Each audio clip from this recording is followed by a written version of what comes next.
সবচেয়ে শ্রেষ্ঠ গল্প ইউসুফের গল্প। কারণ কি? কারণ গল্প মানুষকে আকৃষ্ট করে। মানে নবী, আপনি তো পাগল হয়ে যাবে ওদের পিছনে ঘুরতে ঘুরতে, ওরা ঈমান আনে না কেন, ওরা জান্নাতি হবে না কেন, এত পেরেশান তো হওয়ার দরকার নাই। আপনার কাজ শুধু পৌঁছে দেওয়া। হেদায়েত দেয়া না দেয়ার মালিক কে? আল্লাহ। আল্লাহ তাআলা বলছেন, নাহনু নাকুসু আলাইকা আহসানাল কসসি বিমা আওহাইনা ইলাইকা হাযাল কুরআন ওয়া ইন কুনতা মিন ক্বাবলিহি লামিনাল গাফিলিন। নবী হে, আমি কোরআন থেকে ওহির মাধ্যমে, ওহি হচ্ছে সিক্রেট মেসেজ, এই সিক্রেট মেসেজের মাধ্যমে আপনাকে সবচাইতে শ্রেষ্ঠতম একটা গল্প শোনাচ্ছি। সূরা ইউসুফ হচ্ছে কোরআনের সবচাইতে শ্রেষ্ঠতম গল্প। এই পৃথিবীতে যত গল্প হতে পারে, আপনারা রবীন্দ্রনাথ পড়েছেন, আপনারা বঙ্কিমচন্দ্র চট্টোপাধ্যায় পড়েছেন, আপনারা কেউ শেক্সপিয়ার পড়েছেন, আপনারা গোটা বিশ্বের বড় বড় সাহিত্যিকদের বই পড়েছেন।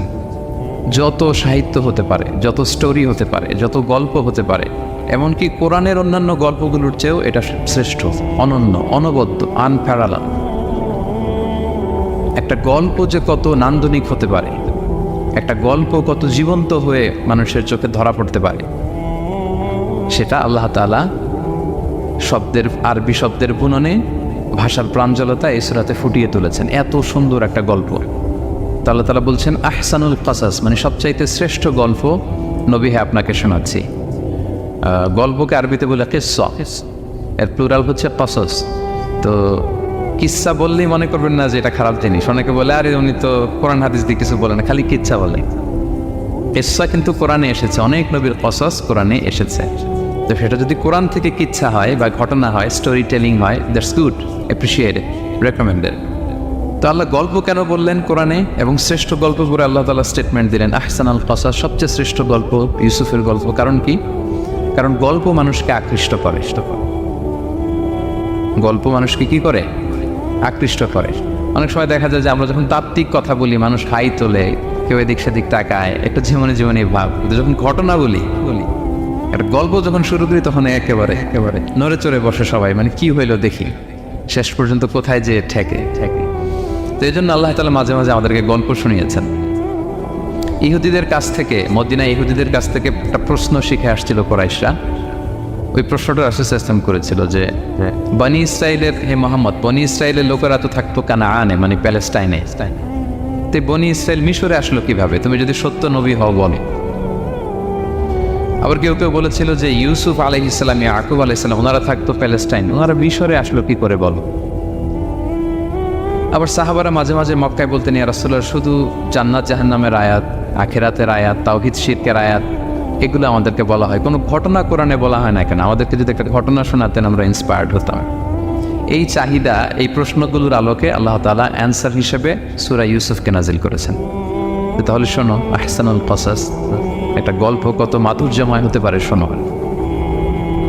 এবং এর মধ্যে দিয়ে আল্লাহ তাআলা বলেছেন বনি ইসরাইল কিভাবে প্যালেস্টাইন থেকে ইজিপ্টে মাইগ্রেট করলেন। এভাবে অনেক নবীদের ঘটনা আল্লাহ তাআলা কোরআনে আমাদেরকে শুনিয়েছেন। আল্লাহ তাআলা বলছেন রুসুলান কদ কাসাসনাহুম আলাইকা মিন ক্বাবলু ওয়া রুসুলান লাম নাকসুসহুম আলাইক।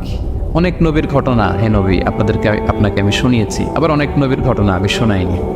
তো যেগুলো আমি শুনিয়েছি এগুলো আবার আপনি আপনার উম্মতদেরকে শোনান। ফাকসুসিল কাসাসা লাআল্লাহুম ইয়াতাফাক্কারুন। আপনি এই কিচ্ছাগুলো, ঘটনাগুলো আপনার উম্মতকে শোনান, যাতে করে তারা চিন্তাশীল হতে পারে।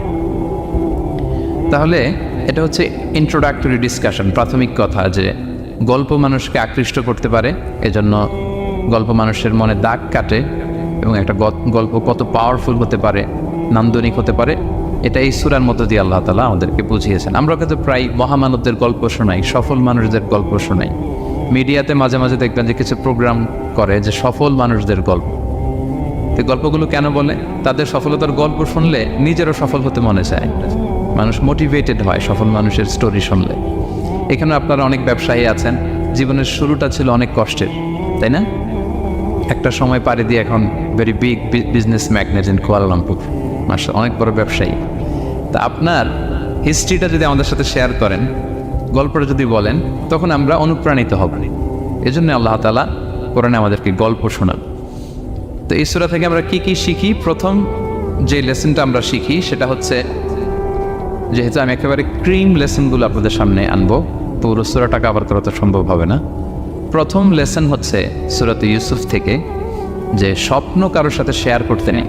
স্বপ্ন যেটা মানুষ ঘুমিয়ে ঘুমিয়ে দেখে, এটাও স্বপ্ন। আবার আরেকটা আছে যেটা মানুষকে ঘুমাতে দেয় না, ওইটাও স্বপ্ন।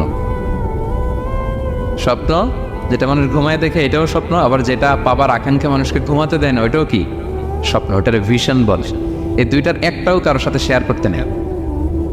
ঘুমের স্বপ্নও শেয়ার করবেন না, আর আপনার যে লং ভিশন ওইটাও শেয়ার করবেন না কারোর সাথে। এটা হচ্ছে প্রথম লেসন, স্বপ্ন শেয়ার করতে নেন। ছোট্ট ইউসুফ আলাইহিসসালাম স্বপ্ন দেখলেন 11টা তারা, চাঁদ, সূর্য ওনাকে সেজদা করতেছে। এই স্বপ্ন দেখি তার বাবার সাথে শেয়ার করলেন, ইয়াকুব আলাইহিসসালামের সাথে। ইয়াকুব আলাইহিসসালাম বললেন, লা তাকুসুস রুইয়াকা আলা ইখওয়াতিকা ফায়াকিদু লাকা কাইদা। ইউসুফ, তুমি আমাকে বলেছো ভালো, কিন্তু তোমার ভাইদের বলতে যেও না আবার, তাহলে তারা তোমার প্রতি কি করবে? জেলাসি করবে, ষড়যন্ত্র করবে। আর নি'মাতু মাহসুদা, এটা পৃথিবীর চিরাচরিত নিয়ম। আপনি যদি কোনো ব্লেসিংস পান আল্লাহর পক্ষ থেকে, অন্যদের চেয়ে আপনি একটু ডিফারেন্ট হন, আপনার অনেক কিছু থাকে, এটা সবার ভালো লাগবে না। আপনার ভালো জিনিস সবার ভালো লাগবে না। আপনার এই ভালো জিনিসের কারণে অনেকে আপনাকে ঘৃণা করবে। সো স্পেশালি যদি কোনো ভালো স্বপ্ন দেখেন, অ্যাট দ্য সেম টাইম খারাপ স্বপ্ন যদি দেখেন, এটা আপনি শেয়ার করবেন না কারোর সাথে। কারণ স্বপ্ন এটা কেবলমাত্র মন মস্তিষ্ক প্রসূত কোনো বিষয় না। মুমিন জীবনে এটা অনেক অর্থবহ। মাঝে মাঝে স্বপ্নের মাধ্যমে আল্লাহ মানুষকে বার্তা দেয়, ইলহাম পাঠায় স্বপ্নের মধ্য দিয়ে। এজন্য বিজ্ঞ, প্রাজ্ঞ, শুভাকাঙ্ক্ষী কাউকে শেয়ার করা যায়। যার জ্ঞান নেই বা ব্যক্তিগত জীবনে পাপী, ভালো মানুষ নয় বা হিংসুক টাইপের, এদের কাউকে আপনার কখনো স্বপ্ন শেয়ার করবেন না। ভালো স্বপ্ন দেখলে শুকরিয়া করবেন আল্লাহর, আলহামদুলিল্লাহ, আল্লাহ কবুল করো। খারাপ স্বপ্ন দেখলে পানাহা চাবে আল্লাহর কাছে। সুনানে তিরমিজিতে একটা বাব আছে, একটা চ্যাপ্টার, বাব লা তাকুসুর রুইয়া ইল্লা আলা আলিম আও নাসিহ। ভালো আলেম অথবা শুভাকাঙ্ক্ষী ছাড়া স্বপ্ন কাউকে বলতে যেও না। এই অনুচ্ছেদের নাম, ছেদের নাম। এরপর এর কারণটা কি? কারণটা হচ্ছে ফাইন্না রুইয়া তাফাউ আলা মা তুআব্বার। স্বপ্নের ব্যাখ্যা যেমনটা করা হয় তেমনটাই হয়। তাই আপনি একটা স্বপ্ন দেখলেন, একজনকে একটা বললেন, সে হুট করে একটা ব্যাখ্যা দিয়ে দিল, ওইটাই হয়ে যাবে। এটা আপনার জন্য ভয়ঙ্কর হয়ে যেতে পারে। লা ইউহাদ্দিসু বিহা ইল্লা লাবিবান আও হাবিবা। আপনার শুভাকাঙ্ক্ষী, আপনার বন্ধু, আপনার ভালো চায়, এদেরকে বলতে পারে। কিন্তু যার এই ব্যাপারে জ্ঞান নেই, হুটহাট করে ব্যাখ্যা করবে, এরকম কাউকে বলা যাবে না। কারণ যেমন ব্যাখ্যা করা হবে তেমনটা হবে। ইউসুফ আলাইহিসসালাম ভালো স্বপ্নের ব্যাখ্যা জানতেন, ইয়াকুব আলাইহিসসালাম ভালো স্বপ্নের ব্যাখ্যা জানতেন, আল্লাহ রাসূল সাল্লাল্লাহু আলাইহি ওয়াসাল্লাম ভালো স্বপ্নের ব্যাখ্যা জানতেন। আবু বকর রাদিয়াল্লাহু তাআলা আনহু সাহাবীদের মধ্যে সবচেয়ে ভালো স্বপ্নের ব্যাখ্যা দেন। ইভেন রাসূল সাল্লাল্লাহু আলাইহি ওয়াসাল্লাম মাঝে মাঝে স্বপ্ন দেখে আবু বকরকে বলতেন, দেখি ব্যাখ্যা করো তো তুমি। তাবিঈদের মধ্যে মুহাম্মদ ইবনে সিরিন খুব ভালো স্বপ্নের ব্যাখ্যা জানতেন। এক লোক এসে মুহাম্মদ ইবনে সিরিনকে বলল যে, আমি দেখলাম আমার ছেলে পানি খেতে খেতে পেটটা এত বড় হয়ে গেছে।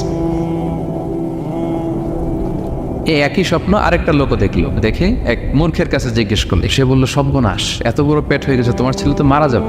ঠিকই কয়েকদিন পরে ছেলেটা মারা গেল। আর একই স্বপ্ন দেখে এই লোক মুহাম্মদ ইবনে সিরিনকে জিজ্ঞেস করেছিল, উনি বলেছেন যে তোমার ছেলে তো অনেক বড় আলেম হবে। ঠিক তাই হয়েছে, ওই ছেলে অনেক বড় আলেম হয়েছে। তো ফাইন্না রুইয়া তাফাউ আলা মা তুআব্বার। স্বপ্নের ব্যাখ্যা তেমন হয় যেমন এটার ব্যাখ্যা করা হয়। রাসূল সাল্লাল্লাহু আলাইহি ওয়াসাল্লাম একবার স্বপ্নে দেখলেন যে তিনি, ওনাকে দুধ দেয়া হয়েছে, বাটিতে দুধ খাচ্ছেন, পরে আঙ্গুলের ফাঁক থেকে দুধ বেরোচ্ছে। এই সামান্য একটু দুধ রাসূল সাল্লাল্লাহু আলাইহি ওয়াসাল্লাম ওমর ফারুককে দিলেন। সাহাবারা বললেন, মাযা আউয়ালতা বিহি ইয়া রাসূলুল্লাহ, এটা তাবিল কি? তখন বললেন, আউয়ালতু বিহি আল ইলম, এটা দিয়ে আমি জ্ঞান বুঝিয়েছি। মানে ওমর ফারুকের আল্লাহ তাআলা অনেক জ্ঞান দিবে। স্বপ্নে কেউ দুধ খাচ্ছেন, এটা আপনার জ্ঞানের প্রতীক। রাসূল সাল্লাল্লাহু আলাইহি ওয়াসাল্লাম স্বপ্নে দেখলেন লোকজন দাঁড়ানো, কারো গায়ের জামা এতটুকু, কারো এতটুকু, কারো হাঁটু পর্যন্ত, আর ওমর ফারুক জামা একেবারে টেনে নিচে যাচ্ছে। তো সাহাবারা বললেন, মাযা আউয়ালতা বিহি ইয়া রাসূলুল্লাহ, এই স্বপ্নের তাবিল কি, ব্যাখ্যা কি? রাসূল সাল্লাল্লাহু আলাইহি ওয়াসাল্লাম বললেন, আউয়ালতু বিহি আদ-দীন আত-তাকওয়া, এটা দ্বারা আমি দিনদারি বুঝিয়েছি। মানে ওমর ফারুকের দিনদারি অনেক বেশি। স্বপ্নে কেউ ছোট জামা দেখলে তার দিনদারি কমতেছে, এটার একটা আলামত। তো এই জন্য হুট করে স্বপ্নের কথা কাউকে শেয়ার করতে নেই। রাসূল সাল্লাল্লাহু আলাইহি ওয়াসাল্লাম ফজরের সালাতের পরে মসজিদে নববীতে সালাম ফিরিয়ে সাহাবাদের দিকে মুখ ফিরিয়ে বসতেন, তাসবিহ পড়তেন। এরপর জিজ্ঞেস করতেন, হাল রাআ আহাদুম মিনকুম আল বারিহাতা রুইয়া, গত রাতে কেউ কোনো স্বপ্ন টপ্ন দেখেছে নাকি? তো তখন সাহাবারা এই স্বপ্ন বলতেন, রাসূল সাল্লাল্লাহু আলাইহি ওয়াসাল্লাম ব্যাখ্যা করতেন। সুবহান, কত সৌভাগ্যবান ছিলেন তারা। তাহলে স্বপ্ন বলা যাবে নাকি কাউকে? শুধু মুরাদ ভাই বলবে না, বাকিরা বলবে? স্বপ্ন বলবেন কাউকে না। খুবই শুভাকাঙ্ক্ষী, আপনার একেবারে ক্লোজ ফ্রেন্ডস, তাকে বলতে পারেন। আর অনেক বড় আলেম যিনি ভালো ব্যাখ্যা করতে পারবেন, আপনাকে গাইড করতে পারবেন, তাকে বলবেন। এছাড়া বলা যাবে। আর খারাপ স্বপ্ন তো বলাই যাবে, আল্লাহ তাআলার কাছে পানা চাইতে হবে। তাহলে ঘুমিয়ে ঘুমিয়ে যেটা দেখি এটা কারোর কাছে বলা যাবে না।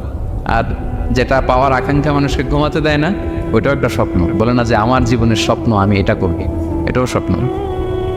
এই ভিশনও শেয়ার করা যাবে না কারোর সাথে। আপনারা তো ব্যবসায়ী মানুষ, টিপস শিখাই দেখেছ। বিশাল বড় একটা কিছু প্রজেক্ট নিছেন, শুরু করার আগে আপনি বলে ফেলছেন শেষ, আর এটা হবে না। দেখবেন যে এখান থেকে কনস্পিরেসি, ওইখান থেকে শত্রুতা, ওইদিকে এটা করছে ওইটা করছে, আপনি আর আগাতেই পারবেন না। দুঃখজনক হলেও সত্য, আমরা বাংলাদেশিরা তো এগুলো তো অভ্যস্ত। সবার মধ্যে কম বেশি জেলাসি কাজ করে ন্যাচারালি, আমাদের বাংলাদেশিদের এটা আরও বেশি। আমি আমার প্রায় আলোচনাতে বলি যে আমাদের জাতীয় খেলা হাডুডু হওয়ার কারণ হচ্ছে এই খেলার ধরনটাই এমন। একজন সামনে যেতে চায়, 10 জন পা ধরে পিছনে টানতে চায়। তো একটা গল্প শুনেছিলাম এরকম, যে এক লোক জাহান্নাম ভিজিট করতে গেছে। এক এক দেশের লোকদের জন্য এক এক জাহান্নাম, প্রত্যেক জাহান্নামের উপর একজন রক্ষী ফেরেশতা। দেখতেছে একটা জাহান্নামের আশেপাশে কোনো রক্ষী ফেরেশতা নেই। তো বললো যে সব জাহান্নামের উপরে রক্ষী ফেরেশতা যাতে বেরোতে না পারে কেউ, এই জাহান্নামের কোনো রক্ষী ফেরেশতা নাই। এটা কোন দেশের? বলতেছে এটা বাংলাদেশের জাহান্নাম। কেউ যদি কোনো রকম বের হইতে যায়, বাকিরা টেনে আবার টুকায় ফেলবে, বেরোয়া যাওয়া না এখান থেকে। তো এটা নাকি বাংলাদেশের জাহান্নাম। এটা জাস্ট একটা মজার ছলে গল্প করলাম আর কি। তা আপনি আপনার ভিশন শেয়ার করলে বিপদে পড়ে যাবেন। আপনি প্রপার হোমওয়ার্ক করবেন, গ্রাউন্ড ওয়ার্ক করবেন, কাউন্সিলিং করবেন, প্রজেক্ট দাঁড় করাবেন, লঞ্চিং প্রোগ্রামের দিন সবাইকে জানাবেন। সব রেডি, এবার আর কেউ কিছু করতে পারবেন, এটা দাঁড়াই গেছে, সব রেডি। লঞ্চিং জাস্ট একটা ফর্মালিটিস, তারপরে আমার কাজ শুরু হবে। কিন্তু আপনি আগেই যদি সবাইকে জানায় ফেলেন, হবে? এটা হবে না। এটা হচ্ছে 1 নম্বর লেসন, স্বপ্ন শেয়ার করতে নেন। এই লেসনটাকে ক্লিয়ার? প্রিয় ভাই এবং বোনেরা, আচ্ছা মুভিং অন, 2 নম্বরে চলে যাই।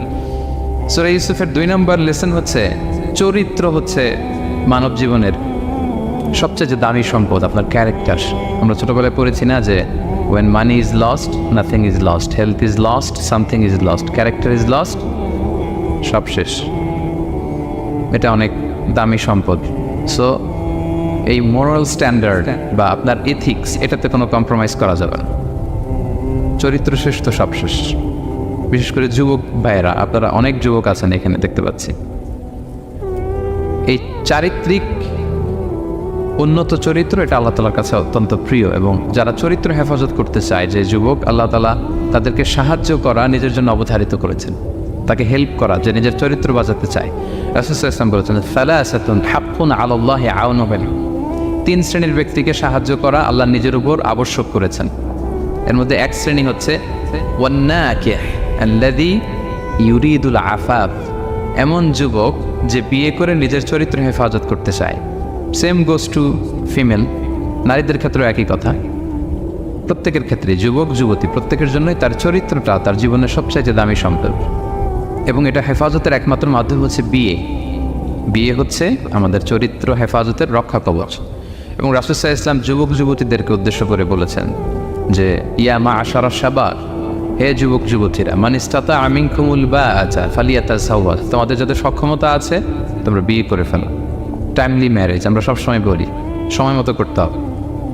ফাইন্নাহু আগাদ্দু লিল বাসার, বিয়ে করলে দৃষ্টি সংযত হয়। ওয়া আহসানু লিল ফারাজ, প্রাইভেটস এটা হেফাজতে থাকে, লজ্জাস্থান। ওমান লাম ইয়াস্তাতি', যদি কারো সক্ষমতা না থাকে, ফাআলাইহি বিস-সাওম, সে যেন রোজা পালন করে। ফাইন্নাহু লাহু বিজা, এটা তার জন্য ঢাল স্বরূপ। তাহলে অন টাইমে ম্যারেজের কথা রাসূল সাল্লাল্লাহু আলাইহি ওয়াসাল্লাম আমাদেরকে বলেছেন। এবং এই যৌবন এটা কিন্তু একটা হিউজ এনার্জি। ইয়স, আপনাদের নাম তো দিয়েছেন কি Bangladeshi young business community Malaysia presents. তো আপনারা হচ্ছেন সবাই এখানে যুবক, তাগড়া যুবক।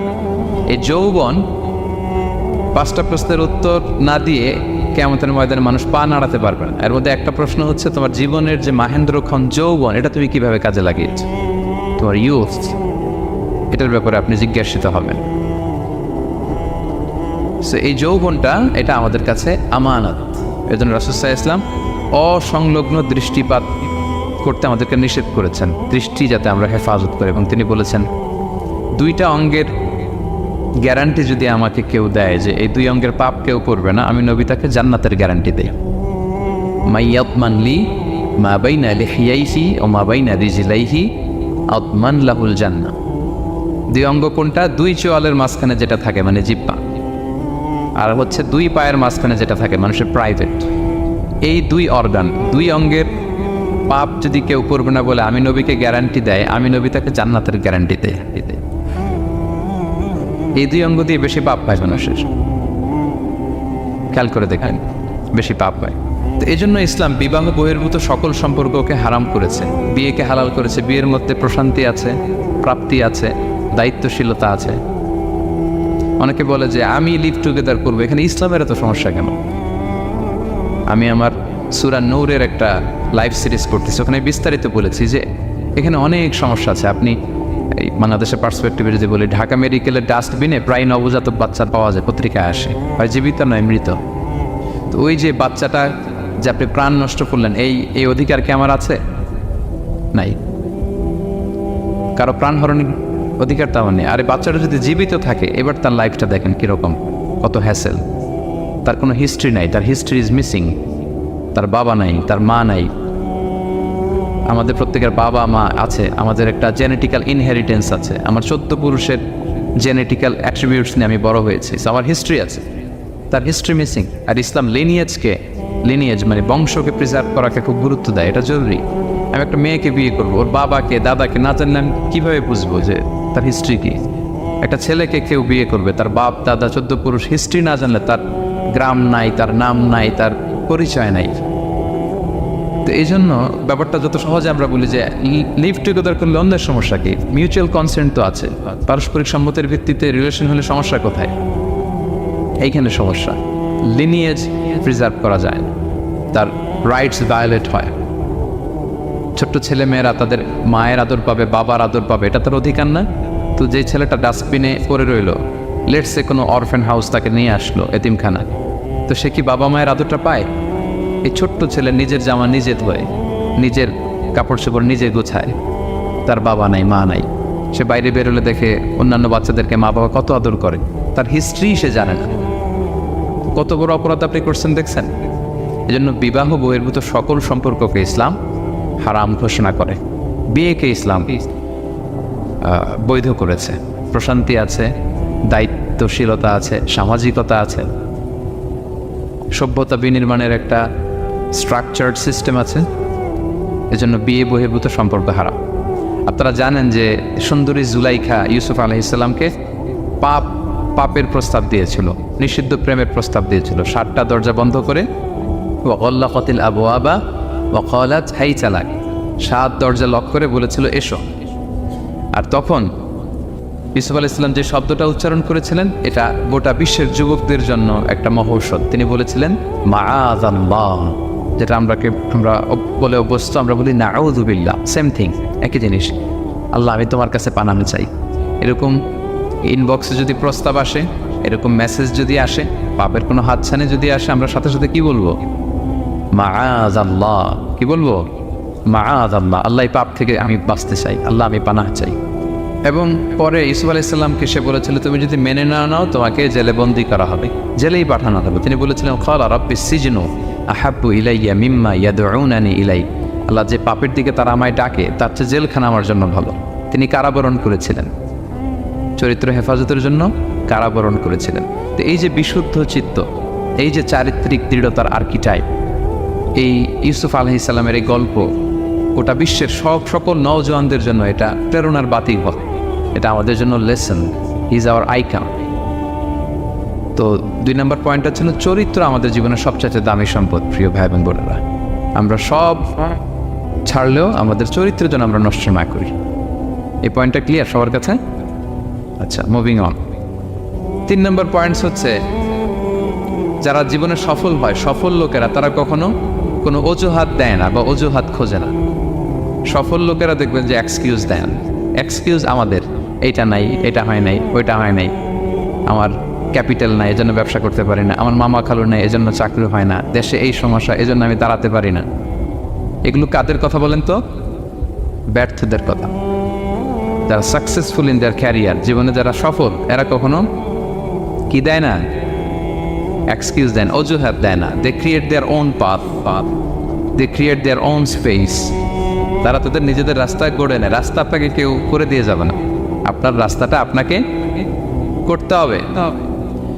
তো এই যে অজুহাত দেয় না, সামনে শুধু আগায়, ইউসুফ আলাইহিস সালাম এক্ষেত্রে আমাদের জন্য আদর্শ। আপনি একটু খেয়াল করে দেখেন, এই যে আমাদের মধ্যে এত হতাশা, এটা নাই ওইটা নাই, এত হতাশা, হতাশ হওয়ার মতো কি ছিল না ইউসুফ আলাইহিস সালামের জীবনে? বলেন, হতাশাগ্রস্ত হওয়ার মতো কি ছিল না? ওনার জীবনে সব ছিল। হতাশ হওয়ার জন্য, হাল ছেড়ে দেওয়ার জন্য যা যা দরকার সব ছিল। ছোটবেলায় ভাইদের ষড়যন্ত্র, ওনাকে পিটিয়ে মেরে আহত করে কুয়ার মধ্যে ফেলে দেওয়া হয়েছে, অন্ধকার কুয়া, ছোট্ট বাচ্চা। সেখান থেকে এক ক্যারাভ্যান কাফেলা এসে ওনাকে নিয়ে মিশরে বিক্রি করে দিল, দাস কেনাবেচার বাজারে। কৃতদাস উনি, এখন কৃতদাস। আর আমাদের মতো স্বাধীন মুক্ত মানুষ নন, কৃতদাস হিসেবে বিক্রি করে দেয়া হলো, সার্ভেন্ট। আজিজে মেসরের ওখানে যে উনি কৃতদাস হিসেবে জীবনযাপন শুরু করলেন, নারীর ছলনায় এখানে ফিতনার সম্মুখীন হলেন, কারাবরণ করলেন। হতাশ হওয়ার মতো কি ছিল না? বলেন, সব ছিল। উনি তো হাল ছেড়ে দিলে, ইউসুফ আলাইহিস সালামের সবার আগে হাল ছেড়ে দেওয়ার কথা ছিল। কুয়ার মধ্যে যখন পড়ছে, খালাস, আমি শেষ, আমার তো জীবনে আর কোনো আলো নাই। দাস কেনাবেচার বাজার যখন বিক্রি, তখনই তো হাল ছেড়ে দেওয়ার মতো, আমার জীবন তো শেষ, মুক্ত জীবন তো আর নাই। জুলাইখা যখন অত্যাচার করতেছিল, তখনই হাল ছেড়ে দেওয়ার মতো ছিল। জেলখানায় মোর দেন আ ডেকেড, 12 বছর জেলখানায় ছিল, মানে মোর দেন 10 ইয়ার্স, 10 বছরের বেশি। তো তারপরও তিনি কি করেন নাই? অজুহাত দেয় নাই। ধৈর্যের সাথে, সাহসিকতার সাথে একটার পর একটা পথ পরিক্রমা তিনি পাড়ি দিয়েছেন। এবং দেখেন যে উনি জেলখানার ভেতরে যে পুরো জেলখানার পরিবেশ চেঞ্জ করে ফেলছিলেন আল্লাহ নবী ইউসুফ আলাইহিস সালাম। জেলখানায় কারা যায় বলেন তো দেখি? চোর, ডাকাত, গুন্ডা, বদমাশ, তাই না? তো ওখানে যে উনি দেখলেন যে কারা কর্তৃপক্ষ এই গুন্ডা বদমাশদেরকে নিয়ন্ত্রণে রাখতে হিমশিম খাচ্ছে। আল্লাহ নবী ইউসুফ আলাইহিস সালাম ওনার চারিত্রিক মাধুর্যতা দিয়ে, ওনার পার্সোনালিটি দিয়ে, ওনার আচরণ দিয়ে, সব কিছু দিয়ে সবার মন জয় করে ফেলেন। কয়েক মাসের ব্যবধানে পুরো মিশরের জেলখানা ওনার নিয়ন্ত্রণে। সবার অসুস্থ যারা সেবা শুশ্রূষা করলেন, যাদের কাউন্সেলিং দরকার কাউন্সেলিং করতে লাগলেন। মাঝখানে আবার 2জন কয়েদি স্বপ্ন দেখলো, তারা দেখলো যে এখানে স্বপ্ন বলতে হলে ইউসুফকেই বলতে হবে। ইউসুফ আলাইহিস সালামের কাছে বললো, উনি সুন্দর স্বপ্নের ব্যাখ্যা করলেন। এরপর প্রপার একটা টাইমে দাওয়াতি কাজ শুরু করলেন। তার মানে আপনার রাস্তা যদি একটা বন্ধ হয়, আরো 10টা খোলা, ঠিক কিনা? একটা দরজা বন্ধ, আল্লাহ তাআলা আরো অনেকগুলো দরজা খুলে দিবেন। One door is closed, many doors are open, আরদুল্লাহি ওয়াসিআ। দাওয়াতি কাজ আপনি করতে চাইলে অনেক জায়গা খোলা আছে। এবং জেলখানা, কারাবরণ, কোনো কিছু দিয়ে আল্লাহ নবী ইউসুফ আলাইহিস সালামকে দমানো যায়নি। দমানো গিয়েছে না। যেন সফলরা এগুলো বলেন, আমি তো কারাবরণ করছিলাম, আমি তো 10 বছর ছিলাম না, আমার তো এই সমস্যা। এগুলো সফল লোকদের কথা না। আপনারা নেলসন ম্যান্ডেলার নাম শুনেছেন? সাউথ আফ্রিকার প্রথম প্রেসিডেন্ট। উনি কত বছর কারাবরণ করেছিলেন জানেন? 27 বছর। 27 বছর উনি জেলখানায় ছিলেন। আজকে ওনার মৃত্যুর এত বছর পরেও কুয়ালালামপুরের এই ইফতার প্রোগ্রামে ওনার কথা আমরা স্মরণ করতেছি। কি সাকসেসফুল না? অত দূরে যাওয়ার দরকার নেই। আমি যদি এই দেশের দিকে তাকাই, what about the honourable prime minister Anwar Ibrahim? কয় বছর? প্রায় 8 বছর। পরে রয়্যাল পার্ডানে সব মিলাই টিলে 8 বছরের মতো উনি কারাজীবন কাটিয়েছেন। তো উনি সফল হতে কোনো সমস্যা হয়েছে? Now he is the prime minister of Malaysia. সুবহানাল্লাহ। মিশরে যখন আমরা ছিলাম, আমরা দেখেছি যে অনেক ইসলামিক মুভমেন্টের বড় বড় নেতৃবৃন্দ, কেউ 15 বছর, কেউ 20 বছর জেলখানায়, দমাতে পারেনি তাদের। সো সফলদেরকে দমানো যায় না, এবং তারা এক্সকিউজ দেয় না, অজুহাত দেয় না, এটার কারণে পারি না, ওইটার কারণে পারি নাই। তারা নিজের রাস্তা নিজে তৈরি করে। এই লেসনটা আমরা পেলাম। 4 নাম্বার হচ্ছে বিলিভার্স আর অলওয়েজ অপটিমিস্টিক, বিশ্বাসীরা সবসময় আশাবাদী হয়, অলওয়েজ অপটিমিস্টিক, হাল ছেড়ে দেয় না। মুমিন কখনো হতাশ হয় না, মুমিন কখনো হাল ছেড়ে দেয় না। মুমিন ভরসা রাখে একজনের উপর, তিনি কে? আল্লাহ তাআলার উপর সবসময় বিশ্বাসীরা তারা ভরসা রাখে। এবং সূরা ইউসুফে এটা শিক্ষায় আমরা পাই। ইয়াকুব আলাইহিস সালাম ওনার ছেলেদেরকে বলেছিলেন যে লা তাইয়াসু মির রাহিল্লাহ ইন্নাহু লা ইয়াইয়াসু মির রাহিল্লাহি ইল্লাল কওমুল কাফিরুন। তোমরা আল্লাহর রহম থেকে নিরাশ হও না। আল্লাহর রহম থেকে নিরাশ হবে, আল্লাহর রহম থেকে তারাই নিরাশ হয় যারা অবিশ্বাসী, যারা কাফির। হাল ছেড়ে দেওয়া যাবে না প্রিয় ভাইরা। এবং উনি প্রথমে ওনার ছেলে ইউসুফকে হারালেন, তারপরে বানিয়ামিনকে হারালেন, এরপর অন্যান্য ছেলেরা মিশরে চলে গেল শস্য আনার জন্য। তারপরে উনি আশা ছাড়েননি, উনি বলেছেন ফাসাবরুন জামিল, যে কোনো পরিস্থিতিতে আমি ধৈর্য ধারণ করছি। আসাল্লাহু আইয়া আতিয়ানি বিহিম জামিআ, এবং আমি আশাবাদী যে আল্লাহ সবাইকে আমার কাছে ফিরিয়ে দিবেন একদিন। সবাই ওনারে পাগল বলতো, যে কি বলেন আপনি, বয়সের ভারী লজ্জ হয়ে আপনি পাগলের মতো বলতেছেন ইউসুফ ইউসুফ ইউসুফ। কোথায় সেই ইউসুফ? ওকে তো নেকড়ে খেয়ে ফেলেছে। কারণ ইউসুফের ভাইয়ের একটা গল্প সাজিয়েছিল, সন্ধ্যাবেলা এসে বলেছিল, বাবা আমরা তো খুব যত্নবান ছিলাম, কিন্তু নেকড়ে বাঘ তো খেয়ে ফেলেছে ইউসুফকে। তো উনি ইউসুফ আলাইহিস সালামের জামাটা হাতে নিলেন, হাতে নিয়ে দেখে ওরা আবার একটা বকরি জবাই করে এটা রক্ত মাখায় নিয়ে আসছিল জামাতে। তো উনি বললেন যে ইউসুফকে কোন নেকড়ে খেলো যে ইউসুফকে খেয়ে ছিন্ন বিচ্ছিন্ন করে ফেললো, আমার ইউসুফের জামার মধ্যে তো কোনো আঁচল লাগলো না, জামার তো ডানে বাই কোথাও ছিঁড়া দেখতে পাচ্ছে না, শুধু রক্ত। এ কেমন নেকড়ে বাঘ, ইউসুফকে খেয়ে ফেললো কিন্তু ইউসুফের জামা ছিঁড়ল না। আপনারা জানেন যে জুলাইখা যখন ইউসুফ আলাইহিস সালামকে জোর করে পেতে যাচ্ছিল, আল্লাহ নবী ইউসুফ আলাইহিস সালাম চরিত্র বাঁচানোর জন্য দৌড় দিলেন ইলা নাহিয়াতিল বাব, দরজার দিকে, আর আল্লাহ তাআলা দরজা খুলে দিতে লাগলেন। সপ্তম দরজার সামনে এসে জুলাইখা ইউসুফ আলাইহিস সালামকে পেছন থেকে ধরে ফেললেন, ধরে যখন টান দিলেন পিছনে জামা ছিঁড়ে গেল। তো সামান্য এই জোরাজোরিতে জামা ছিঁড়ে যায়, আর একটা নেকড়ে একটা মানুষকে চিড়ে কুড়ে খাবে, তার জামা ছিঁড়বে না? ছিঁড়বে। ওই জামা দেখেই উনি আন্দাজ করে ফেলছেন যে এটা মিথ্যা কথা, আমার ইউসুফকে নেকড়ে বাঘ খায়নি। এই যে অপরাধীরা যখন অপরাধ করে তারা সব আলামত মুছতে পারলো, একটা আলামত বাকি থেকে যায়, কোনো না কোনো আলামত থাকবে যেটা রেশ ধরে সিআইডিরা, ক্রিমিনাল ইনভেস্টিগেশন ডিপার্টমেন্টের লোকেরা তারা অপরাধীকে শনাক্ত করে ফেলে। তো ছোটবেলায় ইউসুফ আলাইহিস সালামকে হারালেন, এরপরে বানিয়ামিনকে হারালেন, এরপরে ছেলেরা গেল শস্য আনতে, কেউ নাই ওনার পাশে, কিন্তু উনি বললেন যে আমি বিশ্বাস করি, আমি আশাবাদী। উনি বলেছিলেন আমি আশাবাদী যে আল্লাহ তাআলা সবাইকে একদিন আমার কাছে ফিরিয়ে দেবেন, এবং তাই হয়েছে। সবাইকে আল্লাহ তাআলা ওনার কাছে এনে দিয়েছিলেন, এবং ওনারা সবাই মিশরে চলে গিয়েছিলেন। এক মহা পুনর্মিলন হয়েছিল পিতা পুত্রের সেদিন, দীর্ঘ প্রায় 30-40 বছর পর। তো এই জন্য আমরা সবসময় আশাবাদী থাকবো, optimistic, never be pessimistic, try to B optimistic always. সবসময় আপনি আশাবাদী হবেন। রাসূল সাল্লাল্লাহু আলাইহি ওয়াসাল্লাম সবসময় আশাবাদী থাকতেন। যে কোনো একটা দিকে নেগেটিভিটি থাকবে, পজিটিভিটি থাকবে, আপনি কোনটা নেবেন? পজিটিভটা আপনি নেবেন। একটা উদাহরণ আছে না, যে এরকম একটা গ্লাসের অর্ধেক যদি পানি থাকে, কেউ দেখে অর্ধেক খালি, কেউ দেখে অর্ধেক পানি ভর্তি, তো আপনি অর্ধেক যে পানি ভর্তি ওইটা খেয়াল করবেন, আশাবাদী হবেন। আশাবাদী লোকদেরকে আল্লাহ তাআলা পছন্দ করে। নিরাশ হয় যারা কাফির, অবিশ্বাসী তারা। আর শয়তানের সবচেয়ে বড় মিশন হচ্ছে আমাদেরকে হতাশ বানানোর। আমাদেরকে কি বানানো? সে আমাদেরকে হতাশ বানাইতে পারলে সে সাকসেসফুল। সে আমাদেরকে বোঝাতে থাকে এত পাপ করেছিস, আল্লাহ কি তোরে মাফ করবে? মনে হয় করবে না। এত পাপ হয়ে গেছে, এত অন্যায় হয়ে গেছে, মনে হয় আল্লাহ আর মাফ করবে না। যা হয়েছে হয়েছে, আরেকটু কর, আরেকটু এনজয় করতে থাকে, আরেকটু গা ভাসায় দে পাপের সাগরে। এরকম আপনারে প্রভোগ করতে থাকে সে, আপনাকে আশাবাদী হতে দেয় না যে না, আমি পাপ যতই করি, আমার পাপ যত বড় হোক, আল্লাহর রহমতের দরিয়া তার চাইতেও বড়। এটা ভাবতে দেয় না শয়তান আমাদের, বারবার নিরাশ করতে থাকে। নিরাশ যদি আমাদেরকে করতে পারে, শয়তান সফল। শয়তান সবসময় আমাদেরকে নিরাশ করতে চায়, ভয় দেখায়, তুমি যেই পাপ করেছো আল্লাহ তো মাফ করবে না, এত বড় পাপ তো আল্লাহর কাছে ক্ষমা হবে না। সো আমরা যেন আশাবাদী হই, আমরা যেন হতাশার সাগরে ডুবে না যাই, অপটিমিস্টিক যেন হই সম্মানিত ভাইয়েরা। এবং ইউসুফ আলাইহিস সালাম কিন্তু এক্ষেত্রে আমাদের জন্য আদর্শ। তিনি আশাবাদী ছিলেন এবং শেষ পর্যন্ত লড়াই করে গিয়েছেন, নিরাশ পাওয়া যাবে না। এই পয়েন্টটা ক্লিয়ার সবার কাছে? 5 নম্বর লেসন হচ্ছে আপনি যদি বড় কোনো কাজ করতে চান, আপনার বড় প্ল্যান লাগবে, যেটাকে আমরা মাস্টার প্ল্যান বলি। বড় কিছু করতে হলে মাস্টার প্ল্যান লাগে এবং আপনার প্রপার ম্যানেজমেন্ট লাগবে। প্ল্যানিং ছাড়া পৃথিবীতে কিছু হয় না। প্ল্যানিং যে কোনো কাজে, যে কোনো ক্যারিয়ারে, যে কোনো প্রফেশনে প্ল্যানিং ছাড়া বড় কোনো কিছু হয় না। আপনি প্ল্যানিং করেন, হার্ডওয়ার্কিং করেন, সফলতা আপনাতেই এসে ধরা দেবে। এটা পৃথিবীর সুন্নাত।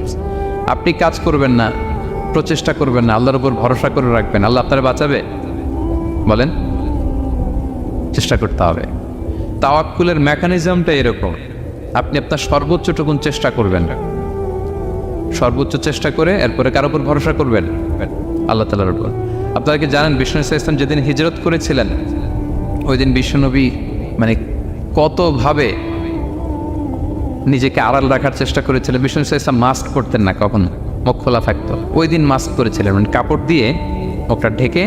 আল্লাহ যখন বললেন আজ রাতে হিজরত হবে, রাসূল সাল্লাল্লাহু আলাইহি ওয়াসাল্লাম দুপুরবেলা বেরোলেন আবু বকরকে জানানোর জন্য। তিনি দুপুরবেলাও কখনো বেরোতেন না। ওয়াক্তাল কাইলুলা, এটা রাসূল সাল্লাল্লাহু আলাইহি ওয়াসাল্লামের বিশ্রামের সময় ছিল।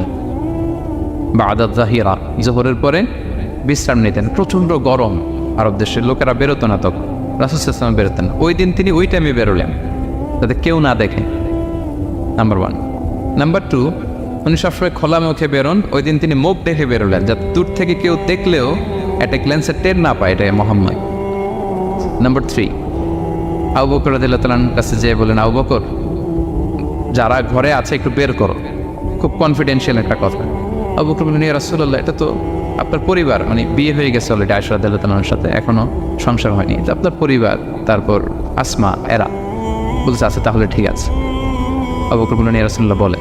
আল্লাহ রাসূল বললেন, আল্লাইলা, সংক্ষেপে, মেসেজ কিন্তু সংক্ষেপে দিতে হয়। বললেন আল্লাইলা, আজ রাতে। তখন বললেন যে রাসূল আমি কি সাথে থাকবো? হ্যাঁ সাথে থাকবে।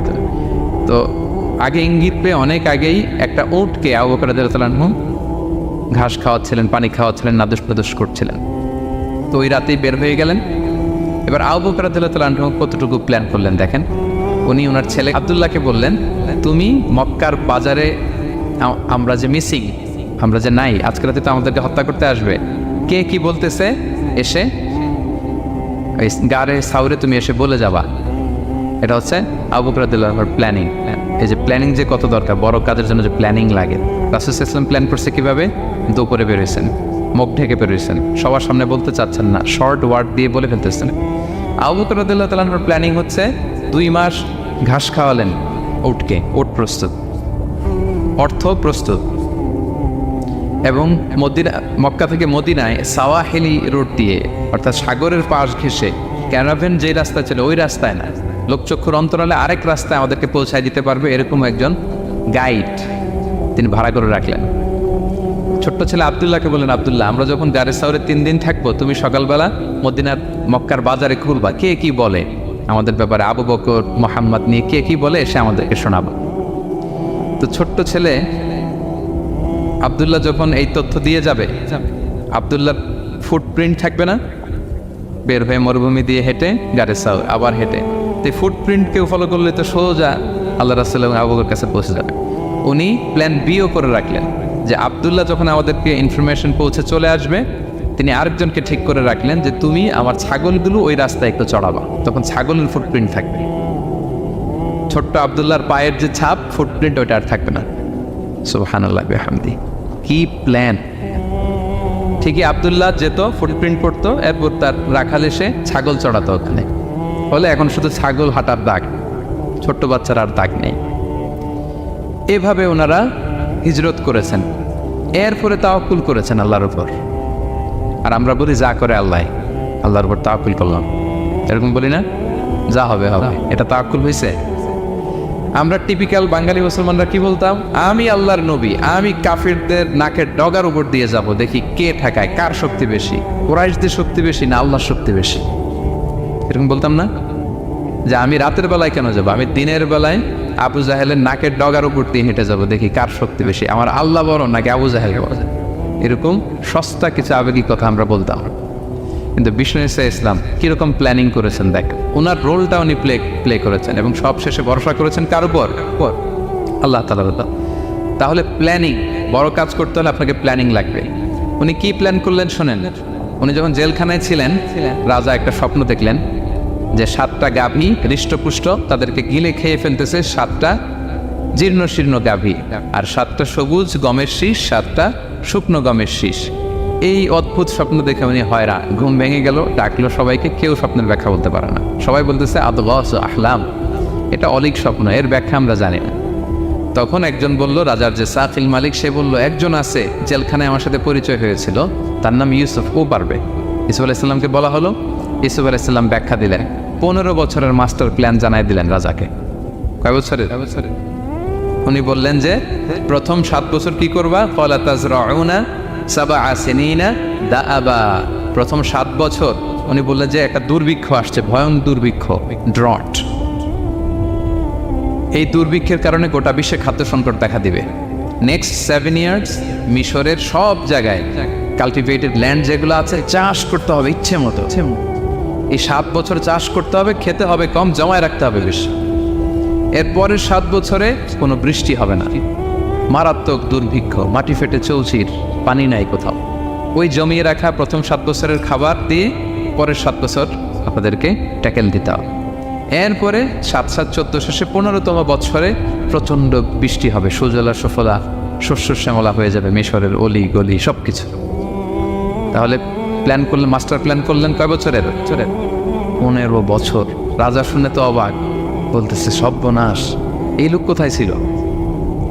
নিয়ে আসতে চাইলেন, উনি বললেন না, আমি বেরোবো না, আমাকে মিথ্যা অপবাদ দিয়ে কারাবরণ দেওয়া হয়েছিল, আগে ওটা সেটেল করেন। ওটা সেটেল করা হলো, গোটা মিশরবাসী জানলো, বিনা অপরাধে কারাবরণ। এরপর উনি বেরোয় আসলেন।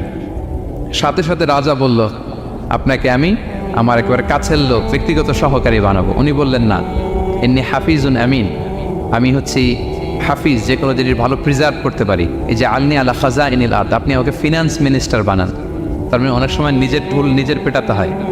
যখন দেখবেন যে না, আশেপাশে যেগুলো আছে এগুলো সব হচ্ছে বোকা শোকা, এরা দায়িত্ব নিলে শেষ করে ফেলবে, ওই ক্ষেত্রে নিজের ঢুল নিজে পেটানো জায়েজ। তো ইউসুফ আলাইহিস সালাম দেখলেন যে আমি যদি এটার রেসপন্সিবিলিটি নেই, তাহলে এই মাস্টার প্ল্যান আমি বাস্তবায়ন করতে পারবো। উনি বললেন, আমাকে ফিনান্স মিনিস্টার অফ ইজিপ্ট বানান, অর্থ মন্ত্রণালয়ের দায়িত্ব দেন। দেয়া হলো ওনাকে, এবং রাজাও দেরি করলেন না, মুহূর্তের মধ্যে ফিনান্স মিনিস্টারের দায়িত্ব দিয়ে দিলেন। এটাকে বলে ম্যারিটোক্রেসি। ইংরেজিতে কি বলে? ম্যারিটোক্রেসি, মানে পদ দেওয়া হবে ম্যারিটের ভিত্তিতে। সিঙ্গাপুরের 3টা বা 4টা ন্যাশনাল পলিসির মধ্যে একটা হচ্ছে ম্যারিটোক্রেসি। তারা এত আগায় যায় কেন? ছোট্ট সিঙ্গাপুর আগায় যাচ্ছে এত। তারা ওই জহুর বারু থেকে পানি নিয়ে ওইটারে প্রসেসিং করে ড্রিঙ্কিং ওয়াটার বানায়, আবার জহুর বারুর কাছে ড্রিঙ্কিং ওয়াটারের বোতল বিক্রি করে। পানি নিয়েছিল কোত্থেকে? জহুর বারু থেকে। জহুর বারু থেকে নিয়ে রিফাইন করে মিনারেল ওয়াটার এবং ড্রিঙ্কিং ওয়াটার 2 ধরনের বোতলজাত করে ওদের কাছে 3 ডবল দামে বিক্রি করে। This is called merit. আর সিঙ্গাপুরের রাষ্ট্রীয় পলিসির মধ্যে একটা হচ্ছে ম্যারিটোক্রেসি, মানে ম্যারিটের ভিত্তিতে পদ পাবে। এখানে চাচা মামা খালুর ফোন কলে কাজ হবে না, এখানে দলীয় কোনো কিছুর কাজ হবে না। এজন্য এরা হু করে আগাচ্ছে শুধু সামনের দিকে। এই ম্যারিটোক্রেসির ফর্মুলা ফলো করেছিলেন দ্য কিং অফ ইজিপ্ট। তিনি দেখলেন যে এক কারাগারে ছিল, কয়েদি ছিল, that's not a big deal. সে যে মাস্টার প্ল্যান দিছে, আমার ইজিপ্টকে বাঁচাতে হলে একে লাগবে আমার, মুহূর্তের মধ্যে ফিনান্স মিনিস্টার। অবাক করা কাহিনী, 12 বছর জেল খাটালো, বেরোয়েই finance minister. This is called meritocracy. তারপর আল্লাহ নবী ইউসুফ আলাইহিস সালাম এভাবে বাস্তবায়ন করলেন। তো এই জন্য আমাদেরকে বড় প্ল্যানিং করতে হবে এবং রিসোর্স ম্যানেজমেন্ট জানতে হবে। আমার অনেক কিছু আছে, কিন্তু আমি এটাকে ম্যানেজ করতে জানি না, আপনি সফল হতে পারবেন না। আপনার অ্যাসেট আছে, টাকা আছে, নলেজ আছে, কিন্তু আপনি ম্যানেজ করতে জানেন না। আপনার ম্যানেজমেন্ট না থাকলে সফলতা আসবে না, বিশেষ করে যখন এটা গভর্নমেন্ট রিসোর্সের ব্যাপার আসে। গভর্নমেন্ট রিসোর্সকে এটা চমৎকারভাবে ম্যানেজ করতে হয়। আপনারা কি জানেন পৃথিবীতে ডেইরি প্রোডাক্টের জন্য কোন দেশ সবচেয়ে বিখ্যাত? ডেইরি? হ্যাঁ, নিউজিল্যান্ড। আর এখানে অস্ট্রেলিয়া। এখানে ডাচ লেডি একটা দুধ আছে, খান আপনারা? ডাচ লেডি কোন দেশের? নেদারল্যান্ডের বা হল্যান্ডের। হল্যান্ডে যেই পরিমাণে গরু আছে, ইথিওপিয়াতে তার 5 গুণ বেশি গরু আছে। আফ্রিকান একটা কান্ট্রি আছে ইথিওপিয়া, হল্যান্ডের 5 গুণ বেশি গরু তাদের দেশে। কিন্তু পৃথিবীতে ডেইরি ফ্যাক্টরিতে হল্যান্ড আগানো ইথিওপিয়ার চেয়ে 10 গুণ বেশি আগানো। কারণ ওদের গরু বেশি কিন্তু ম্যানেজমেন্ট নাই, কীভাবে ডেইরি প্রোডাক্ট ওরা বের করবে, এই রিসোর্স ম্যানেজমেন্টটা জরুরি। আমাদের বাংলাদেশে আল্লাহ তাআলা অনেক রিসোর্স দিয়েছেন, এটার ম্যানেজমেন্ট নেই। আমাদের এই যে Cox's Bazar the longest sea beach, অনেককে বললে চিনেও না। আমি অনেক জায়গায় বলেছি যে গর্ব করে যে আমাদের তো লংগেস্ট সি বিচ, জানো কোথায় আবার এটা লংগেস্ট সি বিচ, চিনেই না কক্সবাজারকে। কিন্তু আমাদের ট্যুরিজম মিনিস্ট্রি কিন্তু এই রিসোর্সগুলোকে ম্যানেজ করে গোটা বিশ্বের ট্যুরিস্টদেরকে অ্যাট্রাক্ট করতে পারতো না ম্যানেজমেন্টের দুর্বলতা। আমাদের সিলেটে যে হিল ট্রাক্টস এরিয়া, পাহাড়ি এরিয়া, চা বাগান, এটা অনেক বড় ট্যুরিস্ট অ্যাট্রাকশন হতে পারতো। আমাদের বান্দরবানে একবার একটা ক্যাবল কার বানাইছিল, এটা কয়েক সপ্তাহের মধ্যে ছিঁড়ে পড়ছে। এই ঘটনা শুনলে বিদেশিরা তো দূরের কথা, আপনি উঠবেন ওটাতে আপনার বাচ্চা কাচ্চা নিয়ে? তা আমরা তো গেন্টিং হাইল্যান্ডে গেলেই কেবল কারে উঠি, লাঙ্কাবিতে গেলে এই যে স্কাই কেবলে আমরা উঠি না, কি পাওয়ারফুল ক্যাবেল দিয়ে, এত সুন্দর ম্যানেজমেন্ট, এত সুন্দর সেফটি সিকিউরিটি দিয়ে ওরা এটাকে ম্যানেজ করেছে, গোটা বিশ্বের ট্যুরিস্টদেরকে আকৃষ্ট করতেছে। ওটার উপরে উঠলে আন্দামান দ্বীপপুঞ্জগুলো দেখা যায়।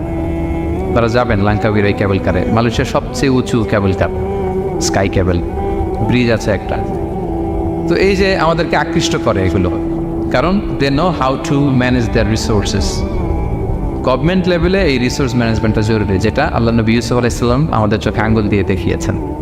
প্ল্যানিং লাগবে, মাস্টার প্ল্যানিং লাগবে, গ্রাউন্ড ওয়ার্ক লাগবে, এরপরে আপনি কাজে নামবেন। যে কোনো বড় কাজ করার আগে, যেহেতু আপনারা ব্যবসায়ী, তো আমি তো ব্যবসা বুঝি না, একটু জাস্ট শেয়ার করতেছি আর কি আপনাদের সাথে, যদি কাজে লাগে আপনার। যে কোনো বড় প্রজেক্ট করার আগে শর্ট অ্যানালাইসিস করতে হয়। নাম শুনেছেন না আপনারা? হ্যাঁ, শর্ট নাম শুনেছেন? আজকে শুনে যান, SWOT, শর্ট অ্যানালাইসিস করতে হয়। S for strength, W for weakness, O for opportunities, T for threats. আপনি একটা বড় কাজ করার আগে শর্ট অ্যানালাইসিস করতে হয় যে আমার এই কাজের স্ট্রেংথ কতটুকু আছে, আমার উইকনেস কী কী আছে, কী কী সমস্যা হতে পারে, এরপর অপরচুনিটিস কী কী থাকতে পারে, তারপরে এই কাজ আমি দাঁড় করালে প্রজেক্ট দাঁড় কী কী থ্রেট আমাকে এখানে বাধাগ্রস্ত করতে পারে। এই গ্রাউন্ড ওয়ার্ক করার পরে এরপর আপনি বড় মাস্টার প্ল্যান নিয়ে আপনার প্রজেক্ট শুরু করবেন।